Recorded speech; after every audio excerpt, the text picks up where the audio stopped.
আমার স্ক্রিনটা দেখা যাচ্ছে? জি স্যার, দেখতে পাচ্ছি।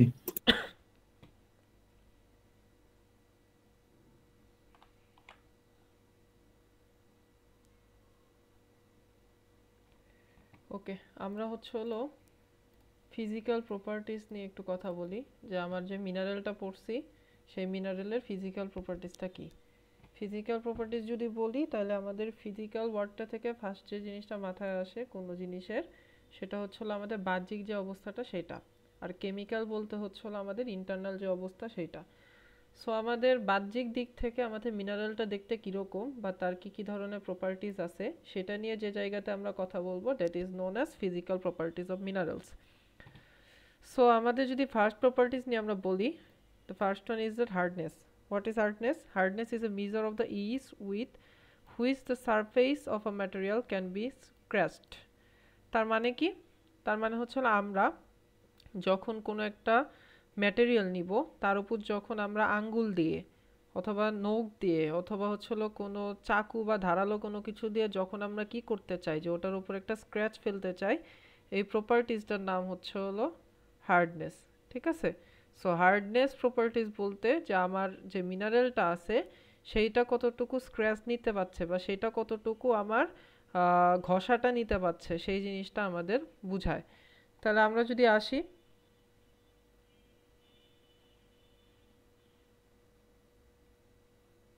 ওকে, যেটা বললাম বলি যে আমরা হার্ডনেস প্রপার্টিজ বলতে কি বুঝি, যে একটা মিনারেল কতটা সহজভাবে বা কতটা কঠিনভাবে স্ক্র্যাচটা নিতে পারছে তার বডিতে, সেটাই হলো আমাদের হার্ডনেস।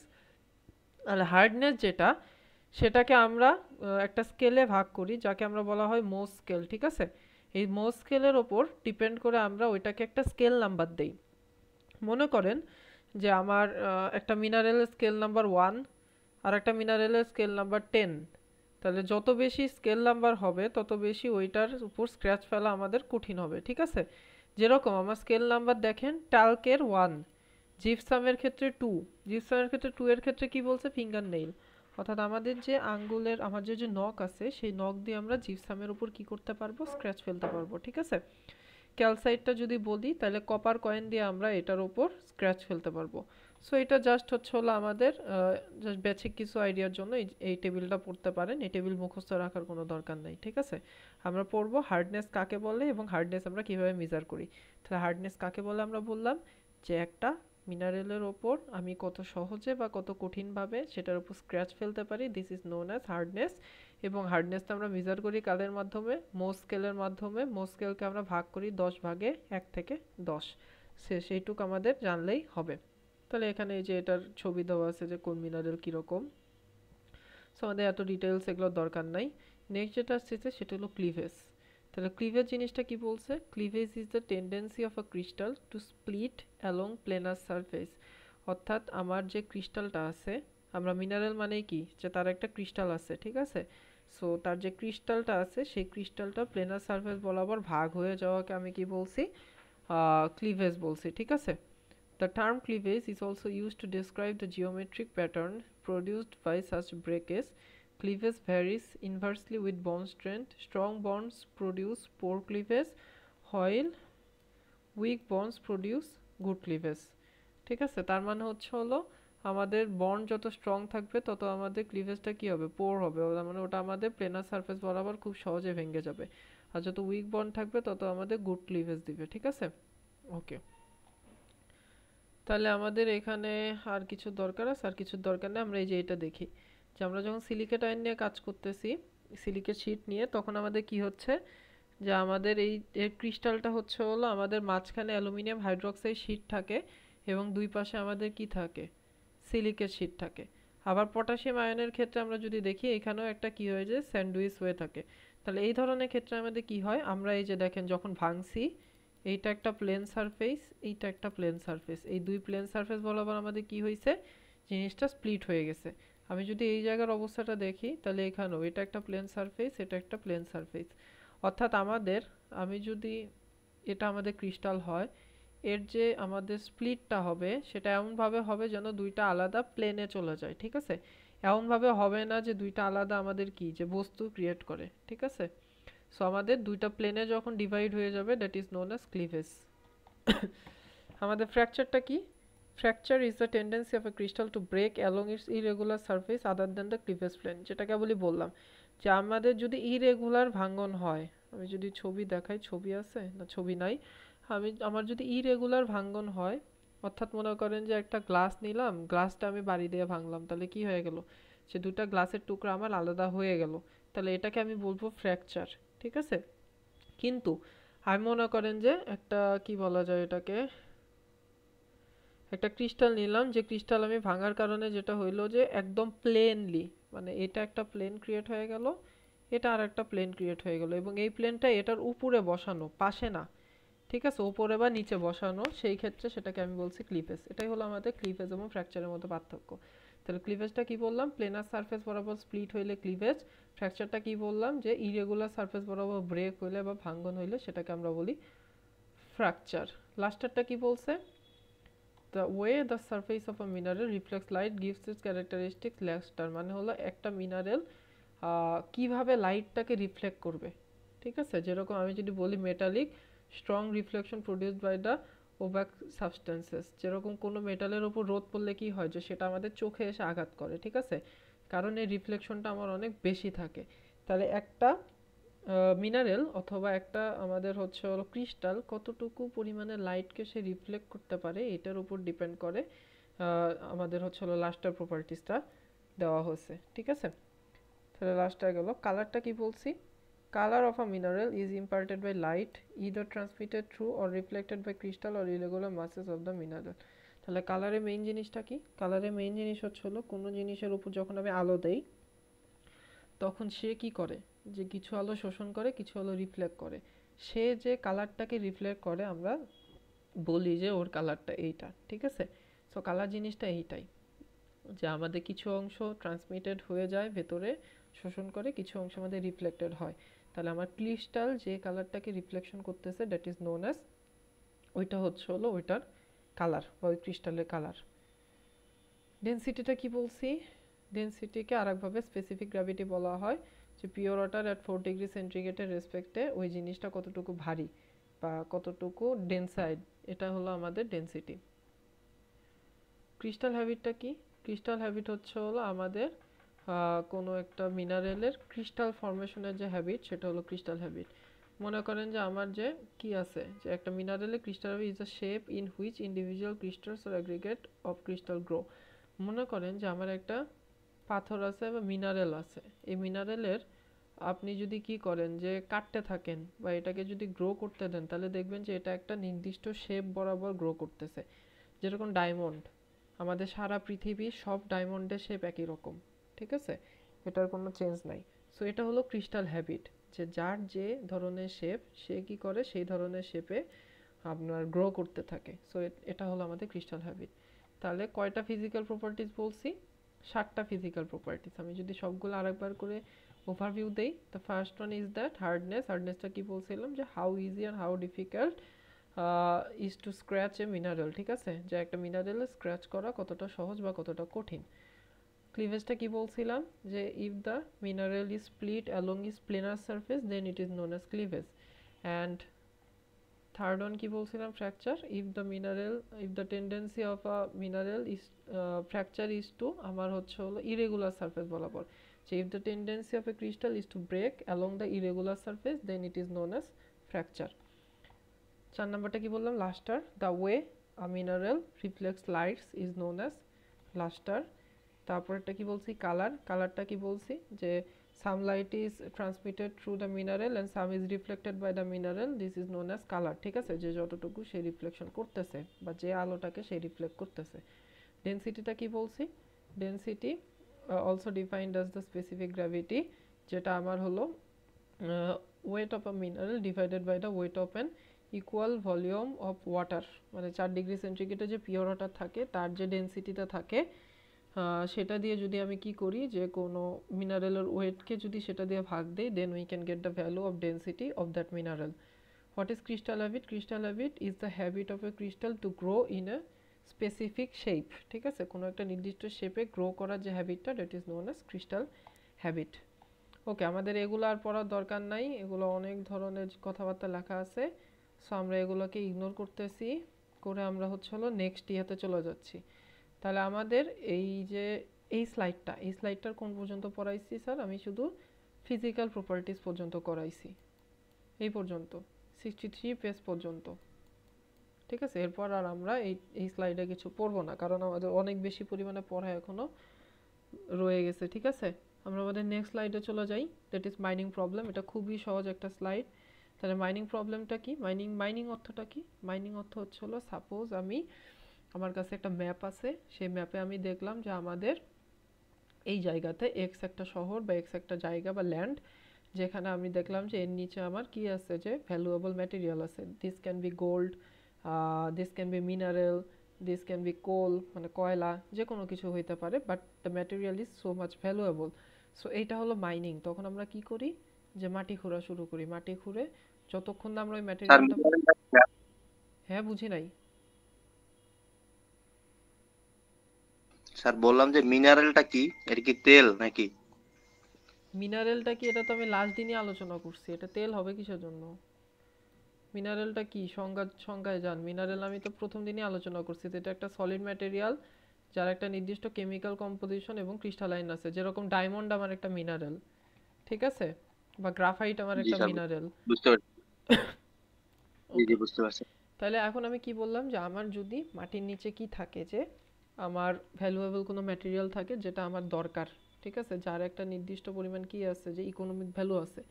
সো তখন আমরা কি করি, যে আমরা মাইনিং করি। মাইনিং করে আলটিমেটলি কি করা হয়, যে মাটি খনন করে ওর ভেতর থেকে ওই ভ্যালুয়েবল ম্যাটেরিয়ালটাকে তুলে নিয়ে আসা হয়। So this is mining. তাহলে মাইনিংয়ের এখানে ছোট্ট একটা প্রবলেম আছে, যে আমাদের মাইনিং করতে আলটিমেটলি কত টাকা লাগবে বা কত সময় লাগবে সেটার ওপর। আমরা যদি প্রবলেমটা দেখি, যে আমাদের কি বলছে, drilling and analysis of core sample has shown that the gold in the rocks are US deposit. এটা একটা ডিপোজিটের নাম।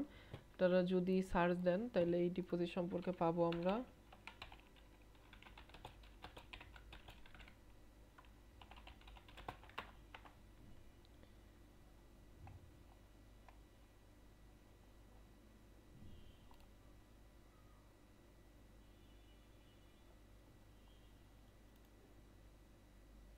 হুম, মানে এটা হচ্ছে হলো এক ধরনের ওদের, আমাদের ইউএস এর একটা ডিপোজিশন কোম্পানি আছে, যারা কি করে, যে আমাদের মাইনিং করে থাকে। ঠিক আছে, কি মাইনিং করতেছে? তারা রক মাইনিং করে, বেশিরভাগ টাইমে তারা রক মাইনিং করে। কিন্তু এবার তারা কি মাইন করতেছে দেখেন, এবার তারা মাইন করতেছে হচ্ছে হলো আমাদের গোল্ড। ঠিক আছে, তাহলে তারা যখন গোল্ডটাকে মাইন করতেছে, তখন তারা দেখছে যে average grade of 0.02% across all course, মানে সব জায়গাকে মাইন করে দেখছে যে আমার প্রতিটা করে 0.02% গোল্ড আছে। ঠিক আছে, মনে করেন 100 মিটার কিউব হইলে তার 0.02 মিটার কিউব গোল্ড আমি ওইখান থেকে পাই। The deposit has been determined to have a rectangular geometry extending laterally for 50 meters in one direction, 1500 meters in the other, with a thickness of 2 meter. তার মানে তারা কি করছে, তারা যখন এক্সকাভেট করছে, তখন তাদের আমাদের এক্সকাভেশনের যে শেপটা, সেটা বর্ণনা করা আছে। একদিকে কত, 50, থিকনেস হচ্ছে হলো 2 মিটার, তার মানে তার ডেপথ ছিল 2 মিটার, তার লেন্থ ছিল হচ্ছে হলো 1500 মিটার, এবং তার উইথ ছিল হচ্ছে হলো কত, 50 মিটার। ঠিক আছে, এতখানি এলাকা জুড়ে সে কি করছে, ডিপোজিশন করছে। আর কি বলছে, what is the volume of the ore deposit? Ore মানে হলো আমাদের ভ্যালুয়েবল মিনারেল, কতদিন আমি বলছিলাম। ঠিক আছে, ওর ডিপোজিটের ভলিউম কত? তাহলে আমাদের ডিপোজিটের ভলিউম কত সেটা আগে বের করতে হবে। তাহলে আমাদের ডিপোজিটের ভলিউম কীভাবে বের করব, আমাদের তিনটাকে গুণ দিলে আমি ডিপোজিটের ভলিউম পেয়ে গেলাম। লেন্থ, উইথ অ্যান্ড থিকনেস 50, 1500 এবং 2, এটা গুণ করলে আমি ডিপোজিটের ভলিউম পাইলাম। তাহলে কি বলছিলাম একটু আগে, যে আমি যদি 100 মিটার কিউব খনন করি, তাহলে তার 0.02 মিটার কিউব আমি গোল্ড পাবো। এটা হচ্ছে হলো এভারেজ গ্রেড। তাহলে এখানে আমাদের খনন করছি কত, 1,50,000 মিটার কিউব। তাহলে গোল্ড আমি কতটুকু পাবো, বা গোল্ডের ভলিউম কত সেটা আমি পাবো, যে volume of gold into or deposit, সেটা কি, ভি ডিপোজিট ইন্টু গ্রেড। তাহলে গ্রেড হলো 0.02%, সেটা করলে আমি পাইলাম যে 1,50,000 মিটার কিউব মাটি খনন করে আমি মাত্র 30 মিটার কিউব গোল্ড পাইছি। ঠিক আছে, এবার এটা আমাদের মুখস্থ রাখতে হবে যে গোল্ডের ডেনসিটি কত।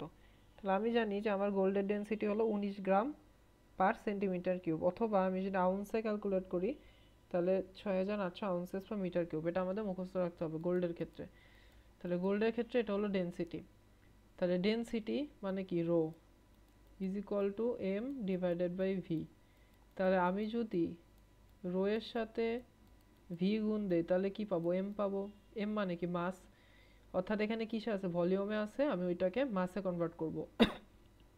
তাহলে আমি ডেনসিটি যদি 19 গ্রাম পার সেন্টিমিটার কিউব বা 6800 আউন্সেস পার মিটার কিউব হয়, তাহলে ওটার সাথে যদি আমি গোল্ডের ভলিউমটাকে গুণ দেই, then we can get the value of the mass of gold, অর্থাৎ কতটুকু আমার হলো গোল্ড আছে। তাহলে এত আউন্স থেকে যদি আমি কেজিতে নেই, আউন্সে রাখলেও হবে, কোনো সমস্যা নাই। কত আউন্স আসছে, 2,04,000। তাহলে আমরা দেখতে পাচ্ছি কত আমাদের টোটাল 5,783 কেজি গোল্ড আমি এই জায়গা থেকে পাইছি। ঠিক আছে, সো এটা আমাদেরকে বের করতে বলছে যে কত মাস গোল্ড আমি ওইখান থেকে পাবো। এখন সাপোজ কোশ্চেনে দেওয়া আছে যে আমার 1 আউন্স গোল্ডের দাম $800, তাহলে টোটাল কত টাকার গোল্ড পাইছি। কি করব, এটার সাথে খালি এটা গুণ করে দিব। সহজ, খুবই সহজ ম্যাথ, জাস্ট ঐকিক নিয়ম একবার নিজেরা করলেই আমার এই ম্যাথ হলো ক্লিয়ার হয়ে যাবে। খুবই সহজ ম্যাথ, ঠিক আছে, এটা একটু নিজেরা ট্রাই করে দেখবেন। ওকে, তাহলে আমাদের মিনারেলের জিনিসপত্র এখানে শেষ। আমরা কি কি পড়ছি, মিনারেল কাকে বলে, মিনারেলয়েড কাকে বলে, বিভিন্ন টাইপের মিনারেল পড়ছি, তাদের ফিজিক্যাল প্রপার্টিজ পড়ছি, মিনারেল কেমনে ফরমেশন হয় সেটা পড়ছি, আর হলো বিভিন্ন ধরনের মিনারেলের আমাদের আয়নিক স্ট্রাকচারটা কীরকম হয় সেটাও পড়ছি, বা অ্যাটমিক স্ট্রাকচারটা কীরকম হয় সেটাও পড়ছি। সো আমাদের মিনারেল এইখানেই শেষ। আমরা চলে যাব আমাদের রকে। ঠিক আছে, তাহলে রক জিনিসটা কি, রকটা কি বলছে, rock is a naturally occurring, মানে এটা ন্যাচারালি অকার হচ্ছে solid aggregate of minerals or in some cases non mineral solid material. তার মানে আমার যখন রক নিয়ে আমি কাজ করতেছি, সেটা আমাদের মিনারেলও হইতে পারে, সেটা আমাদের নন মিনারেল আইটেমও হইতে পারে। ঠিক আছে, সো কি বললাম, আর rock is a naturally occurring solid aggregate of minerals or in some cases non mineral solid materials. Okay, তাহলে আমাদের বিভিন্ন টাইপের রক দেওয়া আছে, যেরকম ফেলসপার, কোয়ার্টস, এগুলো হলো আমাদের মিনারেল। ফেলসপার, এগুলো থেকে আমাদের কি ফর্মেশন হয়েছে, রক ফর্মেশন হয়েছে। কোন রক, গ্রানাইট রক ফর্মেশন হয়েছে। ঠিক আছে, তার মানে একটা গ্রানাইট রকের ভেতর আমাদের এই ধরনের মিনারেলসগুলো পাওয়া যেতে পারে। সো যেসব রকসের ভেতর আমাদের মিনারেলস থাকে, সেটার ভেতর আমাদের দেখা যায় যে নানা ধরনের মিনারেলস মিলে একটা রক গঠন করে। আচ্ছা, রক সাইকেলটা কি, রক সাইকেল বোঝার আগে আমাদের 3টা টাইপের রক নিয়ে কথা বলতে হবে। There are 3 types of rocks in the environment. The first one is that igneous, second one হলো sedimentary, third one is that metamorphic rocks. What is igneous rock? Igneous, এই ওয়ার্ডটা থেকে আমাদের মাথায় যেটা ফার্স্টে হিট করবে আগুন। ঠিক আছে, অর্থাৎ লাভা থেকে বা ম্যাগমা থেকে যে রকটা ক্রিয়েট হয়, that is known as igneous rock. তাহলে এটা কি বলছি, যে igneous rock is formed from molten rock, magma অথবা লাভা দ্যাট has cooled। তার মানে আমার যে আগ্নেয়গিরি আছে, এই আগ্নেয়গিরির যে লাভা অথবা ম্যাগমা আছে, এই ম্যাগমাটা যখন আমাদের বার্স্ট করে মানে কি, ছিটকে বিভিন্ন দিকে চলে যায়, স্ফুলিঙ্গ যেগুলা আগুনের। তাহলে এই স্ফুলিঙ্গগুলো আমাদের কি হয়, যে বিভিন্ন দিকে ছিটে চলে যায়। এই ছিটে চলে যাওয়ার পর কি হয়, যে টাইম টু টাইম এনভায়রনমেন্টের সাথে এই জিনিসটা আমাদের ঠান্ডা হইতে থাকে, কুল হইতে থাকে। তো এইটা যখন আমাদের কুল হয়, তখন এরা কি হয়, যে রক ফর্মেশন করে। এই যে রকগুলা ফর্মেশন হচ্ছে, এটাকে আমি বলছি igneous rock। তাহলে igneous রকের মেইন থিমটা কি, igneous rock is formed from the molten rock that has been cooled, যেটা আমাদের ঠান্ডা হয়ে গেছে। তাহলে 2 টাইপের igneous rock পাওয়া যায়। the first one is that extrusive igneous rock। তাহলে একটা হলো লাভা থেকে হয়, যেটা আর্থের সারফেসে, এবং এটা তাড়াতাড়ি ঠান্ডা হয়ে যায়। আর একটা হলো ইন্ট্রুসিভ, যেটা আমাদের ম্যাগমা থেকে হয়, যেটা আর্থের মধ্যে হয়, এবং এটা আমাদের অনেক টাইম নিয়ে ঠান্ডা হয়। খুবই নর্মাল জিনিস। একটা হলো আমার আর্থের ভেতরে আছে, আর একটা হলো আর্থের সারফেসে আছে। ঠিক আছে, মনে করেন যে আপনি 1 কাপ চা নিছেন, চা নিয়ে কি করলেন, সেই চাটা ঢেকে দিলেন, তাহলে ওইটা কি ভেতরে থাকা, তাহলে ওটা কি হবে, ঠান্ডা হবে লেটে। আবার 1 কাপ চা নিলেন, চা নিয়ে ওর মুখ খুলে দিলেন, তাহলে আলটিমেটলি কি হবে, যে ওটা সারফেসে তার যে গরম ভাবটা সেই টেম্পারেচারের সাথে ও কি করতেছে, তাপ আদান প্রদান করতেছে, ঠিক আছে। সো এই তাপের সামঞ্জস্যতার কারণে ওইটা আমাদের তাড়াতাড়ি ঠান্ডা হয়ে যাবে। এই হলো এক্সট্রুসিভ আর ইন্ট্রুসিভের মধ্যে পার্থক্য। তাহলে এটা লেখা আছে এখানে, এটা পড়ে নিন। আমি যেটা বললাম কেবলই, যে যখন আমাদের আগ্নেয়গিরি হয় তখন আমাদের যে আগুনের স্ফুলিঙ্গ আছে সেগুলো বিভিন্ন দিকে কি হয়, যে ছিটে যায়। এই যে এগুলো হলো ছিটে যায়, ছিটে গিয়ে আলটিমেটলি কি হয়, যে এই যে আগুনটা আছে, লাভাটা আছে, এটা আমাদের এই যে দেখেন এইখানে আমাদের কি হচ্ছে, এইখানে আমাদের এই জিনিসগুলো ঠান্ডা হয়ে তারা রক গঠন করতেছে। ম্যাগমা থেকে যে রকটা তৈরি হচ্ছে তাকে আমরা বলছি এক্সট্রুসিভ ইগনিয়াস রক। আর আর হচ্ছে হলো আমাদের, না সরি ভুল হইলো মনে হয়, লাভা থেকে যেটা ক্রিয়েট হয় সেটা হলো এক্সট্রুসিভ ইগনিয়াস রক, আর ম্যাগমা থেকে যেটা ক্রিয়েট হয় সেটা হচ্ছে হলো ইন্ট্রুসিভ ইগনিয়াস রক। ওকে, এটা দেখে একই কথাই লেখা আছে। সেডিমেন্টারি রক, সেডিমেন্টারি রক যখন আমাদের মাথায় আসবে তখন আমরা কি চিন্তা করব, সেডিমেন্টেশন চিন্তা করব। সেডিমেন্টেশনটা কি, সেডিমেন্টেশন হচ্ছে হলো আমাদের কি হয়, যে ডিপোজিশন অফ লোডস, ঠিক আছে। যখন আমাদের কি হয়, যে বেড লোড বা সাসপেন্ডেড লোডগুলো আমাদের ডিপোজিশন হয়, ওটাকে আমরা সেডিমেন্টেশন বলি। তাহলে সেডিমেন্টারি রকটা কি, সেডিমেন্টারি রক হচ্ছে হলো সেই টাইপের রক যেখানে আমাদের কি হয়, যে বড় রকগুলো ভেঙে ছোট ছোট স্মল ফ্র্যাগমেন্ট তৈরি করে, এবং যারা একটা আরেকটার সাথে সিমেন্টেড, মানে একটা আরেকটার সাথে আটকে গিয়ে বা কম্প্রেশনের মাধ্যমে এক নতুন ধরনের রক গঠন করে। তাহলে কি বলছি, So all types of rocks are continuously being broken into small fragments called sedimentation rock. আপনার কাছে এত বড় একটা রক আছে, এই রকটা আপনি কি করছেন, ফালাই দিয়ে রাখছেন, তাহলে ওয়েদারিং ইফেক্টের কারণে কি হবে, এই রক থেকে ধীরে ধীরে আমাদের খসে যাবে, কি অন্যান্য ছোট ছোট রক ক্রিয়েট হবে। তাহলে এটাকে আমরা বলছি সেডিমেন্টারি রক। আরেকটা কি বলছিলাম, মেটামরফিক রক। মেটামরফিক রকটা কি, যখন আমাদের হাই প্রেশার বা এক্সট্রিম হিট এটার সংস্পর্শে কোনো রক আসবে, তখন তারা তাদের কি করে, যে কেমিক্যাল কম্পোজিশনটা চেঞ্জ করে ফেলে। যখন তারা তাদের কেমিক্যাল কম্পোজিশনটা চেঞ্জ করে তখন তারা নতুন এক ধরনের রক গঠন করে, যাকে আমরা বলছি মেটামরফিক রক। তাহলে মেটামরফিক রকটা কাকে বলে, যে আমাদের যখন এক্সট্রিম হিট অথবা এক্সট্রিম প্রেশার থাকে তখন আমাদের কি হয়, যে আমাদের ওর যে কেমিক্যাল যে কম্পোজিশনটা অরিজিনাল রকের সেটা আমাদের চেঞ্জ হইতে থাকে। যখন ওর কেমিক্যাল কম্পোজিশনটা চেঞ্জ হইতে থাকে তখন এক ধরনের নতুন রকের ফর্মেশন হয়, যেটাকে আমরা বলছি মেটামরফিক রক। এবার আসতেছে আমাদের রক সাইকেল।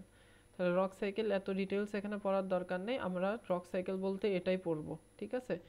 এখানে যেটা আছে এটার দরকার নাই, এখানে যেটা আছে এটার দরকার নাই, আমরা সবচেয়ে সহজটা পড়ব। আচ্ছা, রক সাইকেল। তাহলে রক সাইকেল জিনিসটা কি, রক সাইকেল জিনিসটা হচ্ছে হলো কোনো একটা রক ভেঙে নতুন রক গঠন করতেছে, পরবর্তীতে কি হচ্ছে, ওই রকটা আবার ঘুরে ফিরে ওর ফরমেশনে আসতেছে। সো এটা হলো রক সাইকেল। তাহলে রক সাইকেলটা কি বলছে, the dynamic transition through geological time among the three main types of rock, igneous, sedimentary and metamorphic। অর্থাৎ igneous থেকে sedimentary বা metamorphic তৈরি হচ্ছে, আবার sedimentary থেকে igneous বা metamorphic তৈরি হচ্ছে, আবার metamorphic থেকে আমাদের igneous বা sedimentary তৈরি হচ্ছে। এই যে সাইকেলটা একটা থেকে আরেকটা যে ট্রানজিশন হচ্ছে, এইটাকে আমি বলছি হচ্ছে হলো রক সাইকেল। তাহলে রক সাইকেলে যাই, ফার্স্টে কি আছে, igneous rock, metamorphic rock, sedimentary rock. তাহলে কি বললাম, যে igneous রক থেকে মেটামরফিক রকে তৈরি হবে। কিভাবে তৈরি হবে, তাহলে আমরা মেটামরফিক রকের টাইমে কি পড়ছিলাম, যে মেটামরফিক রক হচ্ছে হলো সেই টাইপের রক যেখানে আমার কোনো রকের উপর যদি আমি এক্সট্রিম হিট বা এক্সট্রিম প্রেসার দেই তাহলে তার কেমিক্যাল কম্পোজিশনটা চেঞ্জ হয়ে নতুন এক ধরনের রক গঠন করে। তার মানে ইগনিয়াস রককে যদি আমি কি করি, যে এক্সট্রিম হিট বা এক্সট্রিম প্রেসার দেই বা ফ্লুইডের রেসপেক্টে আমাদের কি হচ্ছে, মেটামরফিক রক গঠন করতেছে। অর্থাৎ এটাতে আমাদের কি হলো, ইগনিয়াস রক থেকে মেটামরফিক রকে গঠন হলো কিসের কারণে, ইন্টারনাল প্রসেস যার মধ্যে হিট, প্রেসার অথবা ফ্লুইডের কারণে। ওকে, ইগনিয়াস রকটা কি বলছিলাম, যখন আমাদের লাভা বা ম্যাগমা ঠান্ডা হয়ে যায় তখন আমাদের ইগনিয়াস রক গঠন করে। অর্থাৎ এই মেটামরফিক রককে যদি আমি কি করি, মেল্ট করি, ঠিক আছে, মেল্ট করি বলতে এটাকে যদি আমি গলাই, গলানোর পর তাকে যদি আমি ঠান্ডা হওয়ার সুযোগ দেই, তখন কি হবে? ইগনিয়াস রক ফর্ম করবে। ঠিক আছে, তাহলে ফার্স্টে কি বললাম, ইগনিয়াস রক থেকে এক্সট্রিম হিট বা প্রেসার বা ফ্লুইডের রেসপেক্টে আমি মেটামরফিক রক পাচ্ছি। আবার মেটামরফিক রককে যদি আমি কি করি, যে মেল্ট করি, তাহলে আমি ইগনিয়াস রক পাচ্ছি। ওকে, এবার আসতেছে কি মেটামরফিক থেকে সেডিমেন্টারি। তাহলে সেডিমেন্টারিটা কি বলছিলাম, একটা রক যখন ভেঙে ছোট ছোট রকে পরিণত হবে, তখন সেটাকে আমি কি বলছি, সেডিমেন্টারি রক। তাহলে মেটামরফিক রকে যদি আমরা এক্সটার্নাল প্রসেস দেই, তার মানে কি ওয়েদারিং, ট্রান্সপোর্টেশন, ডিপোজিশন, লিথিফিকেশন আর কনসলিডেশন, এসবের মাধ্যমে আমাদের কি হচ্ছে, তারা সেডিমেন্টেশন রক ফর্ম করতেছে।